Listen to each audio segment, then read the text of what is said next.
Titulé este mensaje: todos necesitamos llorar. Así que si usted no ha llorado en estos días, esta palabra le sirva para poder comprender que hay un plan divino también al llorar. Dice este pasaje: bienaventurados todos los que lloran, porque ellos recibirán consolación. Bienaventurados. En otra versión dice: doblemente felices los que lloran, porque ellos recibirán consolación.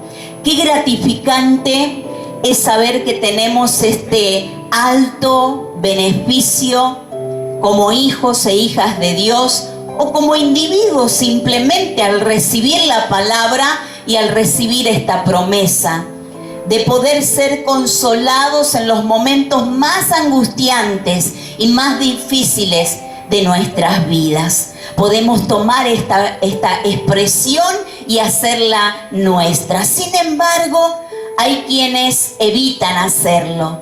Hay personas que evitan llorar y corren simplemente el riesgo de volver a enfrentar esa misma angustia en el futuro. Es decir, por esquivar esa emoción, por esquivar quizás esas lágrimas en ese momento que, si bien hubieran sido bien oportunas, terminan acumulándolas. Qué triste es ver personas que retienen el llanto, que retienen las lágrimas.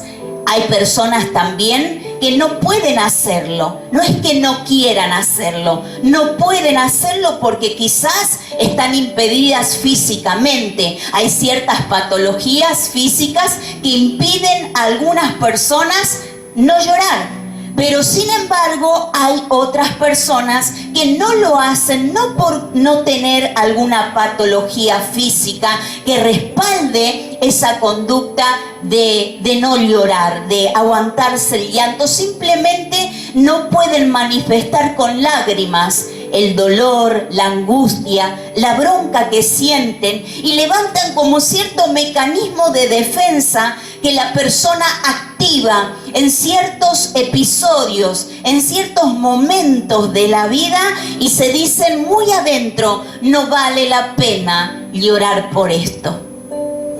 ¿A cuántos de los que estamos aquí o de los que están escuchando muchas veces nos ha costado manifestar el llanto delante de algunas personas? Preferimos retener esas lágrimas, como mostrándole a la gente lo fuerte que somos. ¿Y sabe qué? Los únicos perjudicados somos nosotros.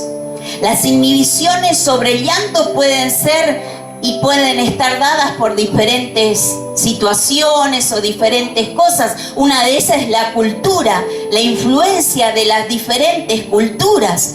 Sin importar el género, sin importar la raza, hay culturas que inhiben de forma muy violenta el que la persona llore, y pone un estándar o rotula a esa sociedad en decir: es mejor no llorar para no preocupar a los demás.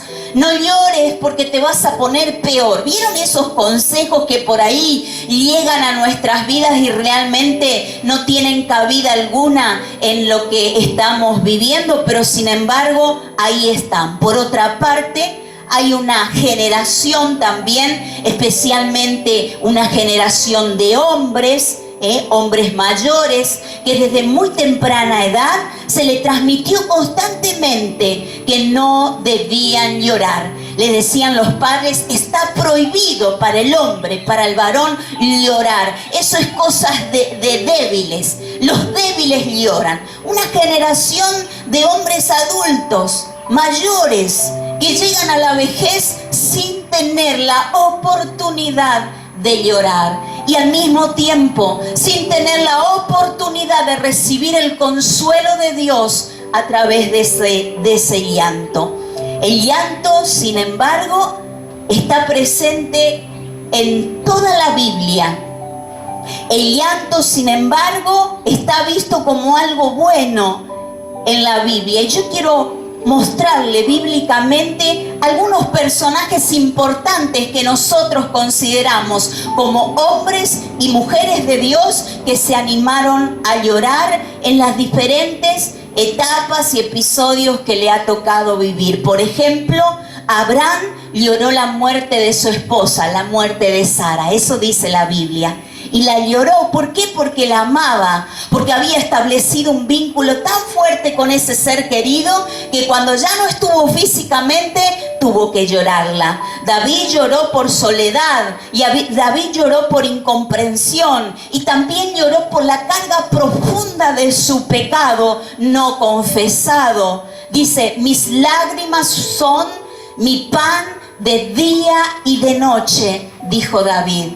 Tomó a sus lágrimas, hasta podríamos decirlo como un instrumento de alimento. Fue su nutriente en ese tiempo. Jeremías llora por el juicio inminente sobre la nación de Israel. Ana lloró amargamente fuera del templo porque quería ser madre y sin embargo físicamente estaba impedida.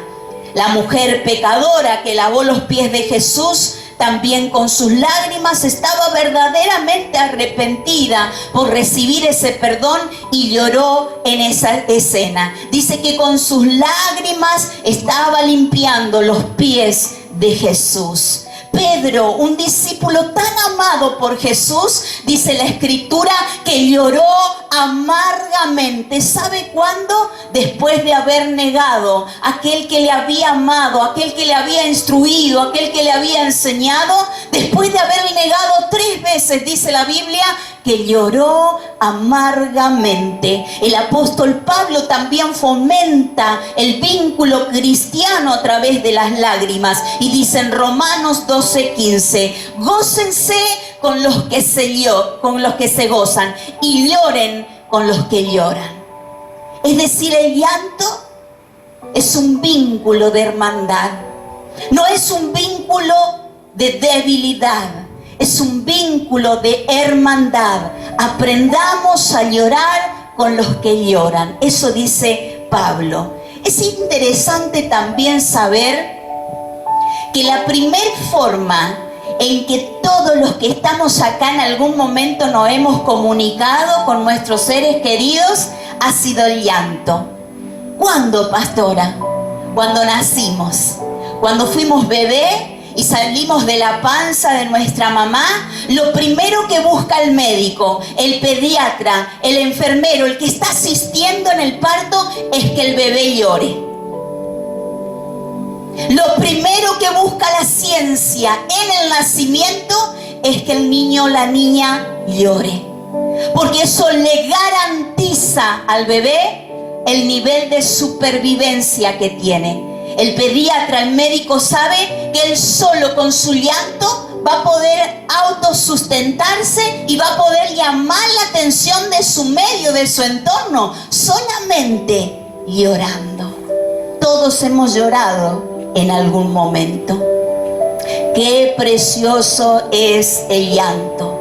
El llanto nos ayuda a eliminar toxinas del organismo. ¿Sabía usted que a veces esas toxinas vienen dadas por el cansancio extremo, el estrés, la ansiedad y el llanto? El hecho de poder llorar elimina todo eso. No retenga las lágrimas, no retenga el llanto la próxima vez que usted lo quiera hacer. Llore tanto como pueda y usted se va a estar beneficiando. Pero quiero mostrar como ejemplo supremo en esta tarde a quien es verdaderamente un ejemplo a seguir, y es Jesús.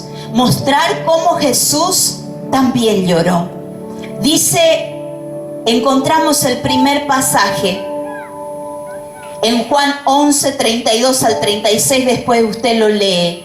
Jesús llora al ver la angustia de gente que le amaba. Había partido su amigo Lázaro, había muerto. Y sus hermanas estaban en una gran angustia.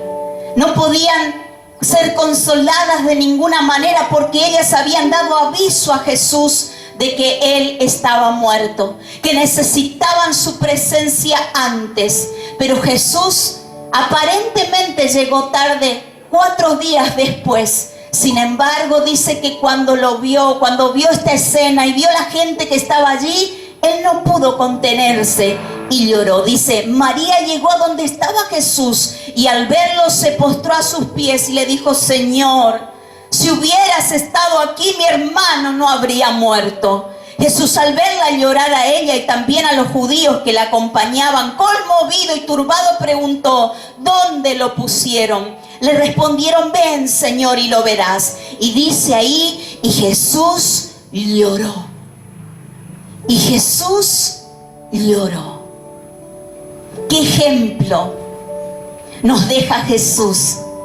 Que cada vez que encontremos a otros llorando, a otros en situación de crisis, no nos prestemos solamente a hablar con ellos y a decir palabrerías, sino también podamos empatizar con el dolor que esa gente tiene y podamos llorar con ellos. Él llegó a ese velorio, él llegó al momento de dolor y no pudo contener las lágrimas y se identificó con ellos. Por supuesto, hizo lo que siempre hace, el poder sanador, el poder restaurador, el poder de un milagro donde está presente Jesús, pero no dejó de empatizar con aquellos que estaban dolidos.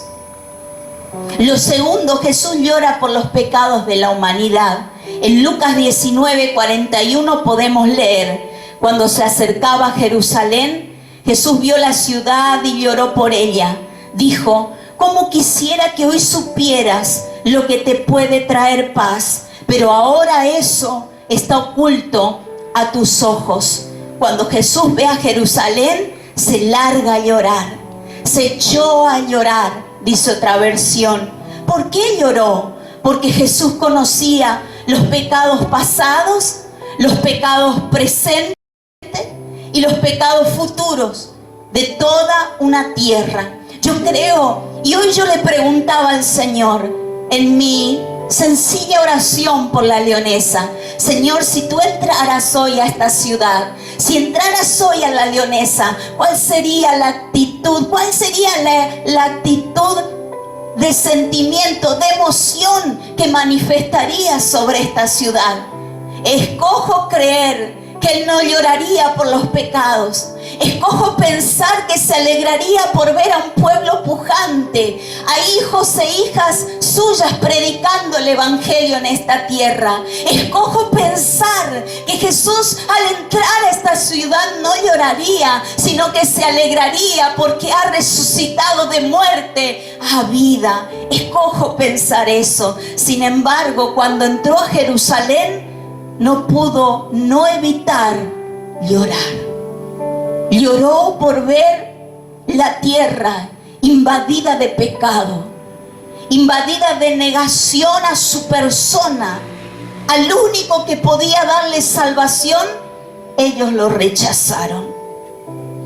Y lo tercero, Jesús llora en el huerto de Olivos antes de su crucifixión. Dice en el libro de Hebreos 5:7, en los días de su vida mortal, Jesús ofreció oraciones y súplicas con fuerte clamor y lágrimas al que podía salvarlo de la muerte, y fue escuchado por su reverente sumisión. ¿Cuánto poder hay en que nosotros podamos ser sumisos ante la voluntad del Señor, ante los designios, ante el plan divino de Dios? Dice, reverente sumisión prestó Jesús, y dice que al mismo tiempo lloró. Dice que clamó, y ese clamor fue fuerte. Fueron súplicas de adentro hacia afuera, pero estaban cargadas de lágrimas, y el Padre lo recibió. El Salmo 56:8 dice algo más de esto.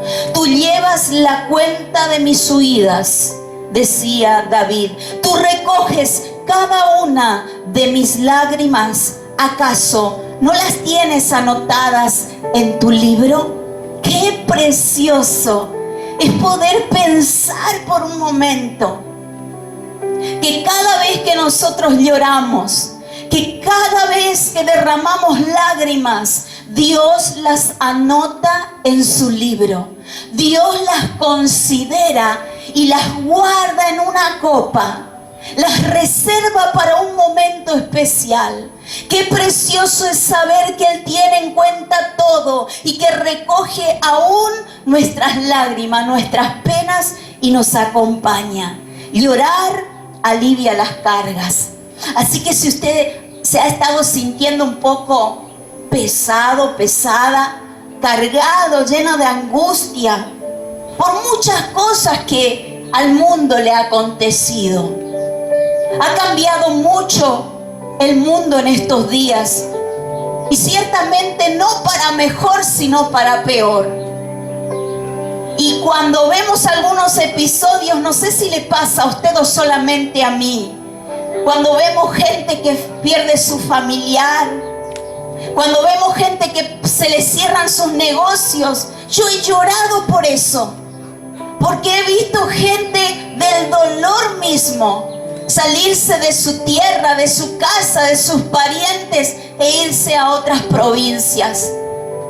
Tristemente ha cambiado el mundo, pero son las cosas que el mundo también ha escogido. Es la elección que cada ser humano ha hecho lejos de Dios, pero vale la pena llorar por eso. Llore tanto como pueda para alivianar sus cargas. Llorar muestra nuestra humanidad. Llorar es una forma de drenar todo el dolor emocional que a veces no lo podemos expresar con palabras. Llore. Aprendamos a llorar con los que lloran. A veces, cuando hay personas pasando momentos de dolor, no hace falta que usted tenga muchas palabras. Hace falta que usted empatice con el llanto y la angustia. Si tú no lloras, tu cuerpo lo hará. Si usted no llora, su cuerpo lo hará. Va a retener por dentro una carga que usted ni yo podemos llevar. Por eso hágame el gran favor, no retenga más sus lágrimas. Llore. Aunque para otros sea debilidad, es humanidad. Llore. El Dios de toda consolación está atento a su llanto. Dios se fija en cada suspiro, en cada malestar, en cada dolor. Dios considera los detalles. Puede que su angustia haya pasado inadvertido para otros, pero ni por un momento, escúcheme, ni por un momento ha escapado de la atención de Dios. Quizás muchos fueron indiferentes a tu dolor, a lo que atravesaste o estás atravesando. Pero déjame decirte y recalcarte que Dios está presente y Dios está con vos para ayudarte. Dios no es un Dios indiferente. Dios no es como las personas que muchas veces caminan a nuestro lado y cuando pasamos momentos difíciles desaparecen. No sabemos dónde están. Todo está bien, los amigos sirven cuando todo va bien. Y cuando las cosas están mal, ¿dónde están tus amigos? ¿Dónde está tu familia? Yo vengo a decirte en esta tarde que Dios sí está. Dios sí está. Y Dios es el único capaz de darte consuelo en el momento de dolor que estás viviendo. Y quiero cerrar dándote una palabra que el Señor le dio al rey Ezequías y pueda ser suya esta expresión. Él le dice a cada uno de sus hijos hoy lo mismo que le dijo al rey en aquel tiempo: he escuchado tu oración y he visto tus lágrimas. He escuchado tu oración y he visto tus lágrimas. Dios te dice en esta tarde que no solamente Él te acompaña, que no solamente Él está para consolarte, sino que está mirando atentamente tu dolor y está para ayudarte. Dios no es un Dios que se mueve a tientas, a ciega. Dios es un Dios que sabe guiarte y guiarte a hacer su perfecta voluntad. Tus lágrimas serán cambiadas en gozo, en respuestas divinas, en un acto de adoración. Sigue llorando tantas veces sea necesario. Sigue llorando por los que perdiste. Sigue llorando por las cosas que perdiste. Sigue llorando, porque Dios te enviará manto de consolación. Dios les bendiga, que tengan una semana preciosa. Amén.